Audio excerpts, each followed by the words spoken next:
What happens when the man who built the company from nothing finds himself behind the wheel and face to face with rules being broken. Zeke O'Connor had spent 15 years building the Shuttle service company from a single van to a fleet spread across 19 locations in 5 states. It started as a side hustle, him driving airport runs and hotel pickups late nights to pay off student loans, and it grew into a real business. Over time, he moved into an office, then a boardroom. Now, he mostly dealt with contracts, expansion plans, and investor meetings. But something wasn't sitting right. Customer reviews from some locations had dipped. A few complaints mentioned late arrivals, rude drivers, or broken seatbelts. But what really got his attention was a message from a hotel partner near the Lakewood branch location, 15 out of 19. They were considering switching vendors, something about inconsistencies and concerns about passenger care. Zeke brought it up in a meeting with his district leads. He got a lot of nods and vague answers. "We'll look into it," they said, but Zeke didn't want more filters. He wanted truth. So he shaved his beard, dyed his salt and pepper hair dark brown, and swapped his tailored suits for a faded polo and worn jeans. He created a fake resume under the name Danny, claiming he'd just moved from Iowa and had shuttle experience. The Lakewood branch had an opening for a part-time driver. Staff shortage, they said. Flu had taken out 3 drivers and one just quit over pay. Perfect, he applied. Got hired on the spot without anyone knowing who he was. The location manager, Trey, had never met Zeke in person. Most locations hadn't. It was a corporate structure. All they ever saw of the CEO were his monthly emails and the occasional video update. "All right, Danny," Trey said during the orientation, barely glancing up from his phone. "You're on the morning airport route. Be here at 5 sharp. Uniforms in the back." The next morning, Zeke showed up early. He wanted to see how things ran before things got busy. The shuttle was parked out front, and a young woman named Lacey greeted him with a tired smile. "You're the new guy?" she asked, brushing a loose brown curl behind her ear. "I'm Lacey. I do dispatch and guest coordination." Zeke nodded, hoisting himself into the driver's seat. "Yeah, Danny, just moved here. You'll like the route," she said. "Just keep it smooth and safe, and don't let Rick see you checking the mirrors too often." Zeke blinked. "Rick, supervisor. He thinks mirrors are a waste of time, says you gotta feel the road." Zeke glanced at her, unsure if she was joking. "You mean the side mirrors?" "Yeah, he says if you had to check him, you're not a real driver." She walked off before Zeke could ask more. The first half of the shift went fine. Passengers were polite. Airport drop-offs were smooth. Zeke made a note of a few minor things: seatbelt latches sticking, a broken AC vent in the back, but nothing major. Then around 9, Rick showed up. Mid-40s. Thick neck, sunglasses indoors, and a voice that barked even when he whispered. "You're the new blood," Rick said, standing with arms crossed as Zeke pulled in. "Yeah, Danny." Rick didn't shake his hand. "You're running behind. I was told to wait for the last guest. She was 5 minutes late." "You don't wait," Rick snapped. "We leave on time." "That's how we stay on schedule." Zeke nodded slowly. "I just didn't want to leave anyone stranded." Rick leaned in, voice low. "You're not here to babysit. You're here to drive, fast, tight, and quiet. No unnecessary stops. No mirror checking every 10 seconds. "Got it." Zeke kept his face calm, though his stomach was twisting. "Got it." Throughout the day, Rick hovered, watching, criticizing, even slapping the side of the shuttle when Zeke took too long to reverse. At one point, Rick jumped into the front passenger seat during a pickup. "Let me show you how it's done," he said, reaching over and grabbing the steering wheel slightly. Zeke stiffened. "I got it." Rick laughed. "Relax. I'm just helping." That help included speeding through a yellow light, taking corners too sharp, and ignoring 3 guests who asked him to slow down. Zeke's fists were tight on the wheel the whole time. When they dropped the last passenger off, Zeke turned to him. "You really think this is safe?" Rick scoffed. "I've been driving since before you were born. These vans can take it." Zeke kept quiet. But what hit him hardest wasn't Rick, it was the look on Lacey's face when she passed out water bottles to the next group of guests. She looked worried, tired, and like she wanted to say something, anything, but didn't. Later that evening, Zeke asked her quietly, "Is it always like this?" She hesitated. "Rick's got seniority. Everyone just deals with it. We've had a few close calls. One driver quit last week after a near miss. Said he couldn't take it anymore, Zeke nodded. Thanks for being honest, she gave a small shrug. I didn't say anything. That night, Zeke sat in the cheap motel room he'd rented under his fake name. He stared at the ceiling, trying to process what he'd seen. This wasn't just bad management. This was dangerous. And tomorrow, he was going to see just how deep it went. By the second morning, Zeke had memorized the rhythm of the Lakewood branch. Vans rotated every 40 minutes. Lacey ran dispatch from a folding table wedged between two mismatched filing cabinets, her headset constantly buzzing. The break room was a converted storage closet with one microwave, a half-empty coffee pot, and an out-of-order vending machine taped off with printer paper. The atmosphere was quiet, too quiet like people were careful about what they said out loud. Zeke arrived before sunrise again. The air was sharp and cold, and the parking lot lights flickered overhead. As he approached the shuttle he'd driven yesterday, he noticed a long scratch across the passenger side, deep, fresh. Someone had tried to buff it out with a polish rag and failed. Trey was leaning against the side door, sipping a canned energy drink. His shirt was untucked and his eyes were puffy. Morning, Zeke said, unlocking the shuttle. Trey gave a vague nod. You're early, that's something. Zeke kept his tone light. Damage happened overnight. Trey glanced at the scratch, then looked away. Probably a guest with luggage. Happens. Zeke said nothing, but took a quick picture with his phone while Trey wasn't looking. By the time the first guest started boarding, the van was warm and the route was planned. Lacey handed Zeke a clipboard with handwritten notes attached. Gate change for the airport drop-off, she said. Construction's rerouted the inbound. You'll need to take the back entrance west terminal side. Zeke nodded. Thanks. She hesitated, then added, don't tell Rick I gave you that. He thinks I over-coordinate. His words. Zeke raised an eyebrow but didn't push it. Instead, he followed her directions exactly. The detour saved 7 minutes and avoided a congested turn that would have easily backed up the schedule. After the second drop-off, a man in a suit tapped Zeke on the shoulder. You always drive this route, he asked. Just started, Zeke said. Well, you're the first one this week who didn't slam the brakes or take the corner like it's a racetrack. Zeke gave a short nod. Appreciate that. As the day wore on, the tension thickened. Rick showed up again around noon. He didn't speak to Zeke this time, just stood near the shuttle bay with his arms crossed, watching drivers come and go like a hawk waiting for weakness. At the lunch break, Zeke lingered near the back lot, pretending to check the tire pressure. That's when he overheard it. Rick was speaking to another driver behind one of the idling vans. The driver was young, stocky, and clearly nervous. You think I didn't see that turn, Rick said, voice low but sharp. You clipped the curb. I didn't hit anything, we were clear. Rick stepped closer. Doesn't matter, I'm writing you up. The kid shook his head, his voice barely audible. That's strike two, one more and I'm out. I need this job. Rick didn't blink. Then drive like you give a damn, or don't drive at all. Zeke turned away before they saw him.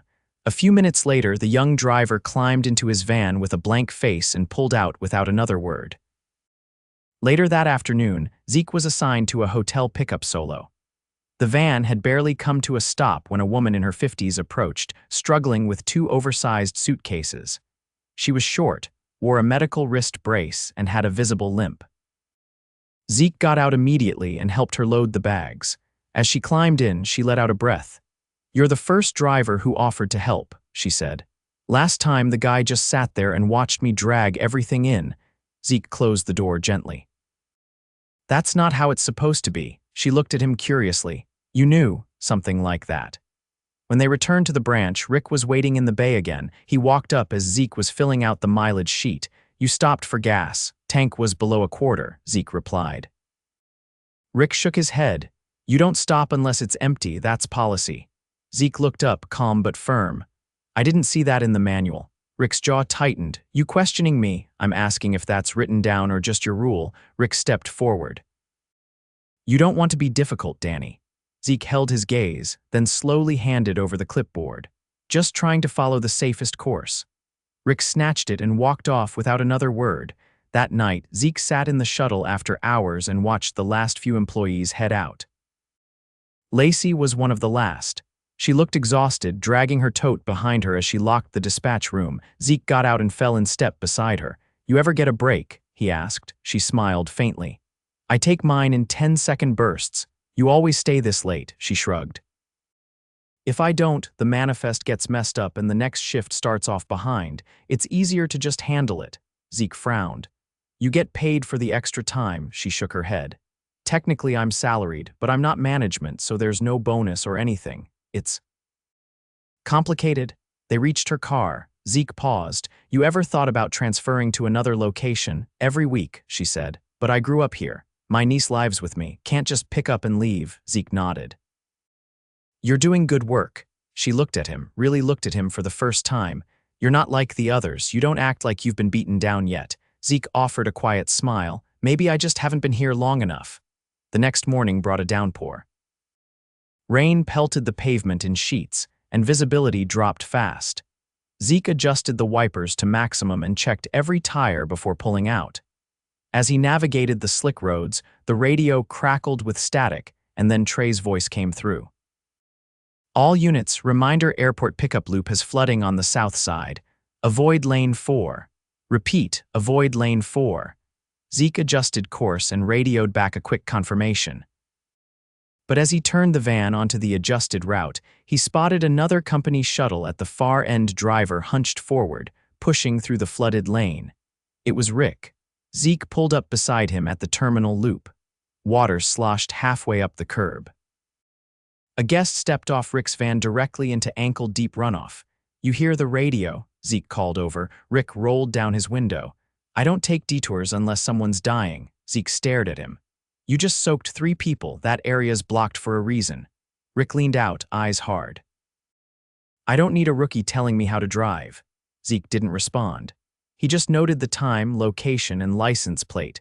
Back at the branch, Zeke went straight to the office. Trey was inside, feet kicked up on the desk, watching a college football recap on his phone. "We need to talk about Rick," Zeke said, shutting the door. Trey sighed. "What now?" He ignored a flood warning, drove straight through a restricted lane. Passengers got soaked. Trey shrugged.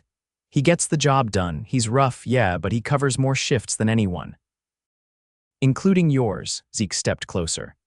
"You're enabling reckless behavior." Trey set the phone down. "Look, if you've got a problem, file a complaint like everyone else. I don't have time to micromanage personalities." Zeke's voice dropped. "It's not a personality issue. It's safety." Trey leaned back. "You're new. You don't get how this machine runs." Zeke looked around the office, dusty blinds, a cracked window, paperwork stacked in no order. Maybe that's the problem. That night, Zeke sent a message to his executive assistant under his real name. No signatures, no details, just a request. Send a corporate compliance officer to Lakewood, tomorrow, unannounced. It was time to stop watching. The next move would change everything. The compliance officer arrived just after 6 a.m. in a rust-colored sedan with no company markings.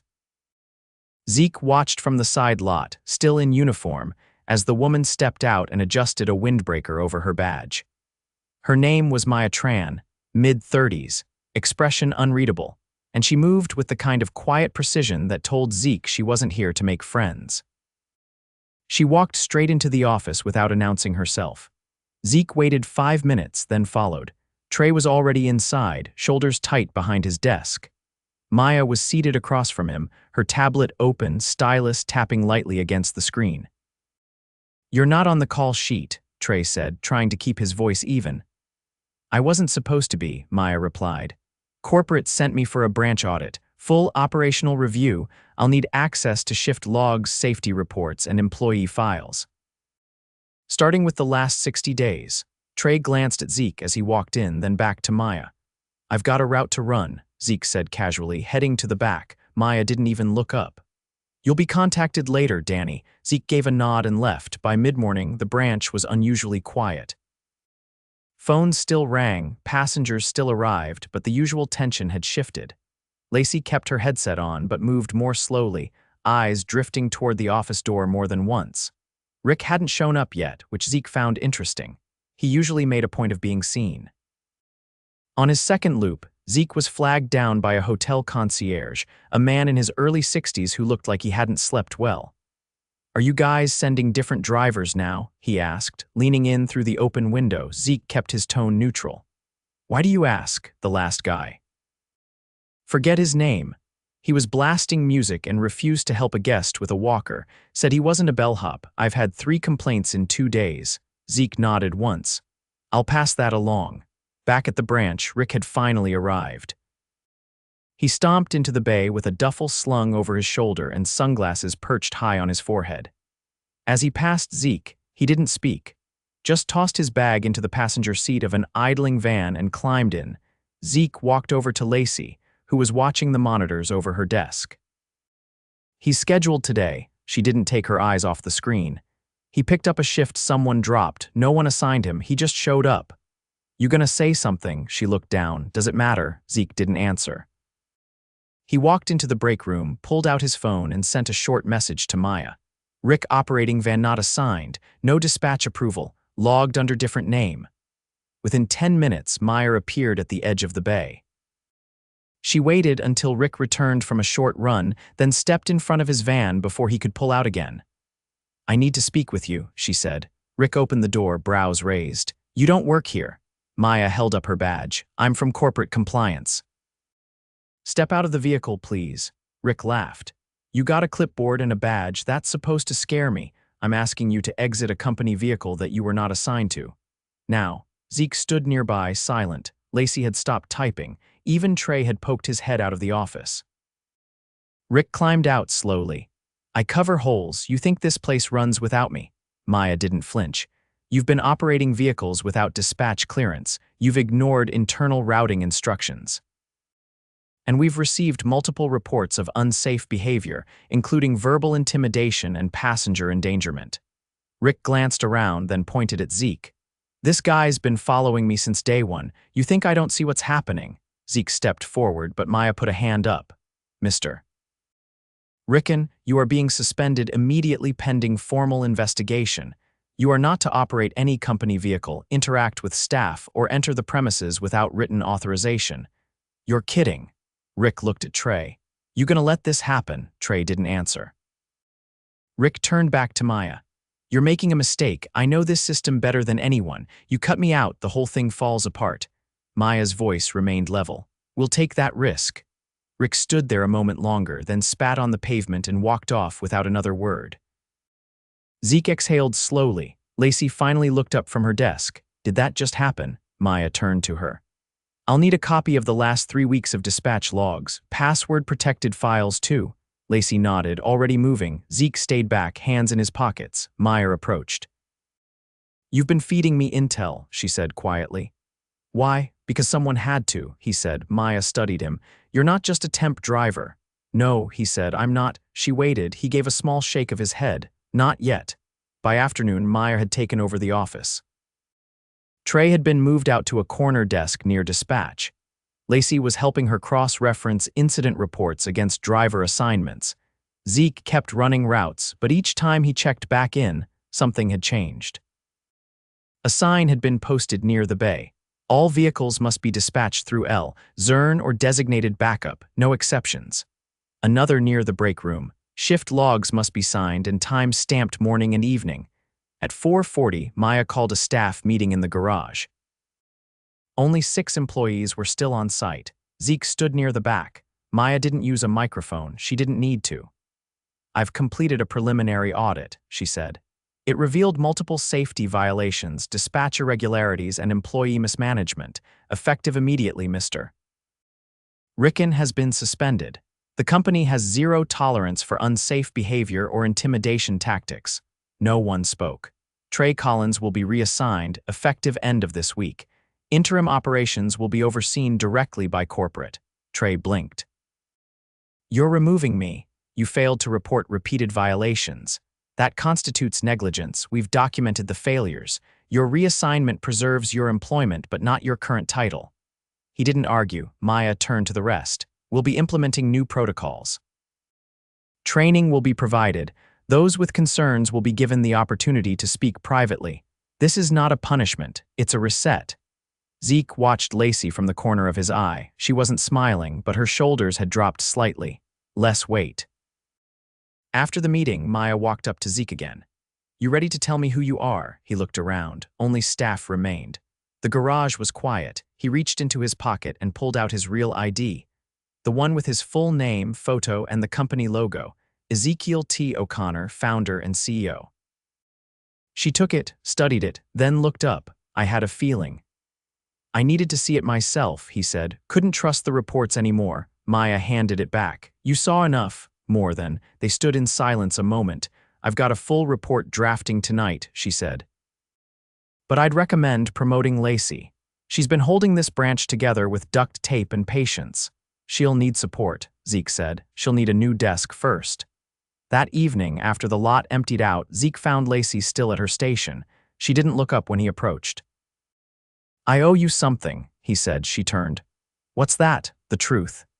He reached into his back pocket and handed her the same ID. She took it, read it, and blinked. "You're the CEO." He nodded. She laughed once, dry. "Guess I should have been nicer to you. You were the only one who was." She put the ID down gently. "Why'd you come here?" "Because somewhere between expansion and scale, I stopped paying attention to what it felt like to sit in the van. To see the faces of the people who keep us moving." Lacey leaned back. "So what happens now? You tell me what you need, I'll make sure you have it." She didn't thank him, didn't gush, just nodded once. "All right then," she said. "Let's fix it." The following week began quietly, not with celebration, but with a cautious recalibration. The Lakewood branch hadn't transformed overnight. There were still rusted hinges on the back gate, still overworked staff juggling overlapping duties, but change had begun. Permanent structural change. Zeke arrived early that Monday morning, not in disguise, not hiding behind a borrowed uniform. He wore a simple gray jacket, jeans, and a plain black polo without a logo. He didn't want to stand out, but he wasn't pretending anymore either. When he stepped inside, the front area was quiet, the coffee pot gurgling weakly in the background. Lacey was already there, headset off for once, flipping through a newly printed route schedule with color-coded pickups across 3 shifts. She looked up when she heard him walk in. "You're not on the manifest," she said dryly. "You promoted yourself to gatekeeper." "No, Maya did," she replied, handing him a laminated pass. "You're technically listed as a rotating field executive. That means no driving unless cleared and no bypassing dispatch." Zeke took the pass. "Fair." She sat down and tapped a few keys on her keyboard. "We've got 5 drivers on rotation today. Still too short, but the new scheduling system staggers the runs to avoid overlap. It's tight, but it works." "What about the old vans?" 3 are being taken out for inspection this week. "Finally got approval for replacements. We'll rotate them out completely over the next 3 months. Zeke glanced around. "Where's Trey?" "Transferred to a support role in the Denver office," she said without looking up. "Fleet logistics. No personnel oversight." He nodded. "How did the staff take it?" "Honestly," she said. "No one asked." A knock at the door interrupted them. A woman in a red windbreaker with a clipboard stepped inside. She was in her 40s, wore no makeup, and had a quiet confidence about her. "You must be Lacey," she said. "I'm Angela. I'll be shadowing your dispatch operations for the next 2 weeks. Meyer assigned me as interim support. I've got 12 years in logistics and 2 in compliance." Lacey stood. "We're short on chairs." Angela smiled. "I brought my own." Zeke watched the exchange, then turned to leave. But Lacey called after him. "You're not just going to disappear again, right?" He paused. "I won't be in the trenches every day," he said, "but I won't vanish either." She nodded once and turned back to her screens. Outside, the wind had picked up. Zeke walked the perimeter of the lot, noting the shuttle placements and the new safety signage that had gone up over the weekend. One near the fuel pump read, "No refueling without full inspection checklist completed." Another above the dispatch window listed the emergency contact protocol, updated and more visible. Near the loading zone, a young driver named Mateo was going through his pre-trip inspection. Zeke had ridden with him twice during his undercover stint. Mateo hadn't spoken much then, just nodded politely and did his job. Now he moved with a bit more purpose. "You good on the West Terminal route?" Zeke asked. Mateo straightened. "Yeah, Vanessa double-checked the manifest. We're staggering by 15 minutes now, so no more pile-ups." Zeke stepped back. "You need anything, let me know." Mateo hesitated, then asked, "We still getting that new brake system on Shuttle 12? It's scheduled for Thursday. You'll be on 13 until then. Cool. Appreciate it." Zeke walked further down the lot. In the far corner, a new hire named Devin was adjusting the interior mirrors on one of the smaller vans.